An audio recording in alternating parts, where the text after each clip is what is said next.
How to control your anger before your anger controls you. Have you ever wondered why you get all cranky and annoying when you get angry? Well, according to Charles Spielberger, anger is an emotional state that varies in intensity from mild irritation to intense fury and rage. Anger is like an emotion. When you get angry, your heart rate, blood pressure, adrenaline, and energy hormones go up. Anger can be caused by both external and internal events. You could be angry at a specific person, such as a coworker or supervisor, or event, a traffic jam, a canceled flight. Or your anger could be caused by worrying or brooding about your personal problems. Memories of traumatic or enraging events can also trigger angry feelings. But the real question that we ask here is, how can we control our anger before our anger controls us? If you are one of those people that need anger management classes, or so happen to know someone who needs it, keep on watching this video to know the best ways you can control your anger. Number 1, you may need a break, so just relax. When you get angry, all your emotions start to go up and down.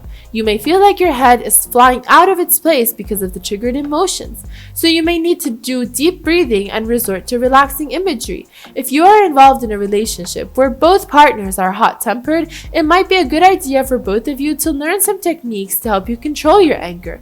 Some of the steps are: breathe deeply from your diaphragm, because breathing from your chest won't relax you. Picture your breath coming up from your gut. This way, you will allow yourself to take the deep breath that will bring you back to your calm state. Slowly repeat a calm word or phrase such as relax, take it easy. Repeat it to yourself while breathing deeply. You can remind yourself that you are important and you need to make your life easy for yourself instead of complicating it more. Use imagery. Visualize a relaxing experience from either your memory or your imagination, like that trip to Hawaii that you've always dreamed about. Well, imagine yourself on the beach drinking from a coconut. This typical Hawaiian image may just do the trick and knock your senses back into you.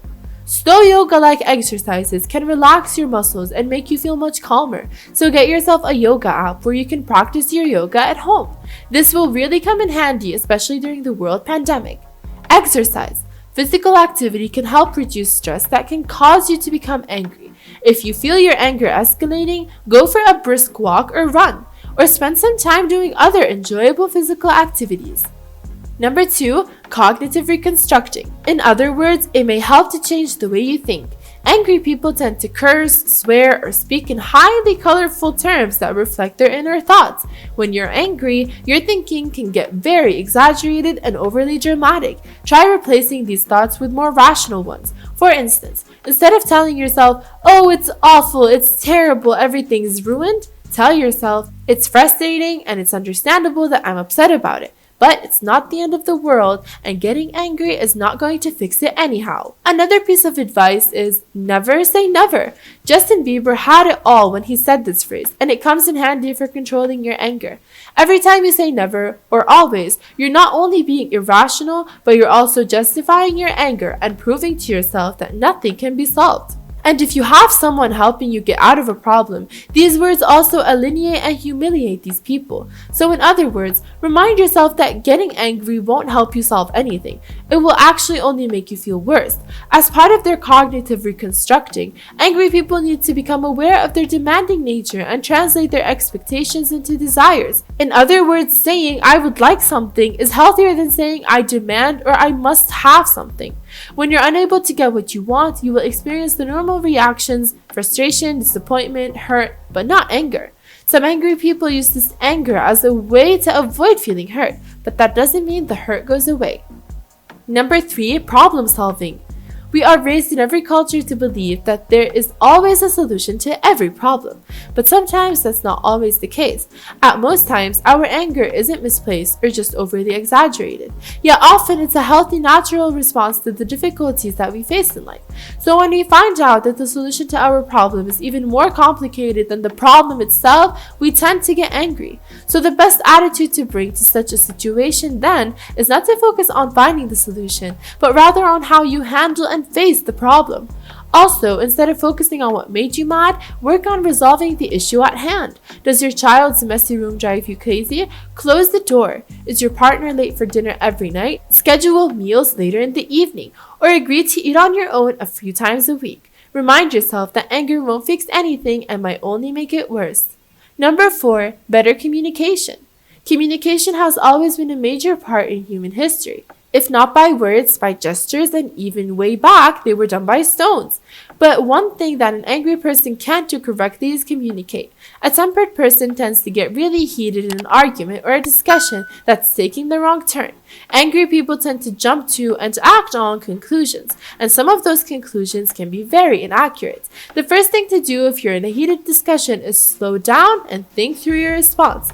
Don't say the first thing that comes into your mind, but slow down and think carefully about what you want to say.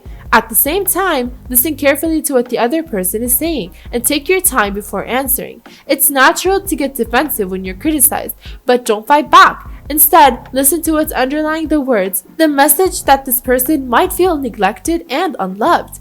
It may take some time to get your anger under control, but always remember to breathe and think about your word before they come out of your mouth, because those harsh words hurt 10 times more than stabbing a knife to the heart. So remember, keeping your cool can keep the situation from becoming a disastrous one. Number 5, use humor. Jokes, humor, and taking it easy have always been a way to let all the bad energy out and renewed happy energy in. Silly humor can help diffuse rage in a number of ways. For one thing, it can help you get a more balanced perspective. When you get angry and call someone a name or refer to them in some imaginative phrase, stop and picture what that word would literally look like. If you're at work and think of a coworker as a dirtbag or a single-cell life form, for example, picture a large bag full of dirt sitting at your colleague's desk, talking on the phone, going to meetings. Do this whenever a name comes into your mind about another person. If you can, draw a picture of what the actual thing might look like. This will take a lot of the edge of your fury, and humor can always be relied on to help unknot a tense situation. But just take it to mind that sarcasm hurts, so make silly jokes and imagery, but avoid using sarcasm.